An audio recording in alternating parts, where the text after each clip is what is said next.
बौद्धिक आश्रम के एक साधक ने प्रश्न किया है कि आचार्य जी बताएं, मनुष्य को मांसाहार करना चाहिए या नहीं। मांसाहार पर भांति भांति के मत हैं। दुनिया में विभिन्न क्षेत्रों में,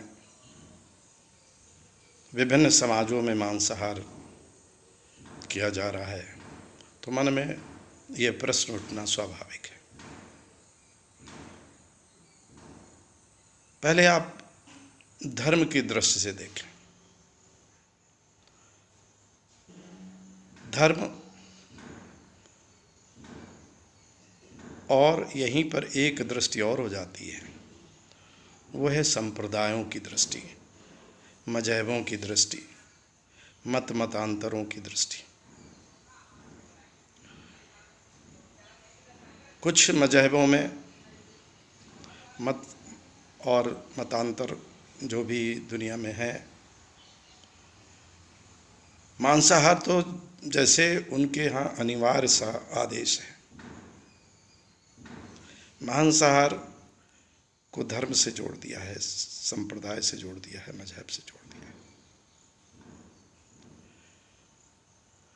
कहीं कहीं मांसाहार को वर्जित करते हैं, कहते हैं नहीं, शाकाहार ही करना चाहिए, मनुष्य को शाकाहारी होना चाहिए।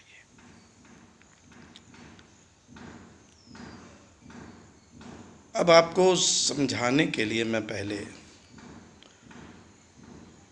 उस घने जंगल में ले चलता हूँ जहाँ कभी मानव रहता था, और वो जंगली था। पशुओं के बीच, हिंसक पशुओं के बीच वो जीवन यापन करता था, और आग की खोज नहीं हुई थी, अग्नि का आविष्कार नहीं हुआ था। उस समय कोई अनाज भी पैदा नहीं होता था, कंद मूल फल यही उपलब्ध था, या फिर जानवर, जो हिंसक जानवर थे वो एक दूसरे को मारते थे और मांस को, कच्चा मांस को ही भोजन के रूप में प्रयोग करते थे। उस समय का मनुष्य भी पेट भरने के लिए मांसाहार ही करता था, और वो भी कच्चा मांस खाता था। लेकिन धीरे धीरे मनुष्य आगे बढ़ा और अग्नि का आविष्कार कर लिया, आग की खोज कर ली। अब वो मांस पकाने भी लगा। पका हुआ मांस सुपाच्य हो गया। जो कच्चा मांस उसको पचता नहीं था, उसमें तरह तरह के बैक्टीरिया, जीवाणु और फंगस, तमाम बीमारियों का खतरा रहता था, उसमें कमी आई और वो मांसाहार को आसानी से करने लगा। इस स्थिति में हम धार्मिक दृष्टि से फिर से सोचें कि धर्म खाने पीने के चीज़ों पर, पहनावे पर, वस्त्रों पर और जीवन की तमाम छोटी छोटी बातों पर, जो सामाजिक रीतियां हैं, उन पर कुछ व्यवस्था नहीं देता है। धर्म तो धारते इति धर्मा, जो धारण करने योग्य है वही धर्म है। लेकिन धर्म और पंथ को जब हम मिला देते हैं तो अलग अलग मत हो जाते हैं और हम आपस में विवाद कर बैठते हैं। अब वैज्ञानिक दृष्टि से, जो बौद्धिक दर्शन का मूल तो है भी है कि हम वैज्ञानिक दृष्टि का प्रयोग धर्म के क्षेत्र में भी करें। मानव शरीर की जो पाचन प्रणाली है उसमें इसकी आंतें बड़ी हैं, मांसाहारी जीवों के मुकाबले काफ़ी बड़ी हैं, लगभग 33 फीट। मांसाहार देर में पचता है, शाकाहार जल्दी पचता है। तो बड़ी आंतों में, लंबी आंतों में मांसाहार अगर पड़ा रहता है, मांस पड़ा रहता है, तो मनुष्य में भांति भांति की बीमारियों का प्रकोप होता है। उसको जल्दी बाहर निकल जाना चाहिए। मांसाहारी जीवों में छोटी आंत की वजह से वो बाहर जल्दी निकल जाता है, लेकिन शाकाहारियों में ऐसा नहीं होता है। दूसरा, आपके दांत मांसाहार के लिए नहीं बने हैं। मांसाहारी जीवों को रात में दिखाई देता है बिना रोशनी के, मनुष्य को बिना रोशनी के रात में नहीं दिखाई देता। तो वैज्ञानिक दृष्टि से आपका शरीर मांसाहार के उपयुक्त नहीं है, शाकाहार के उपयुक्त है। लेकिन वो मांसाहार जो कच्चा होता था, उसके मुकाबले जो पका हुआ मांस है, चाहे जिस जीव का हो, वो पचने में शीघ्रता करता है, शीघ्र पच जाता है उसके मुकाबले जो कच्चा था। और दूसरी दृष्टि से जो वैज्ञानिक शोधों से पता चला कि मांसाहार में अनेक तरह के प्रोटीन,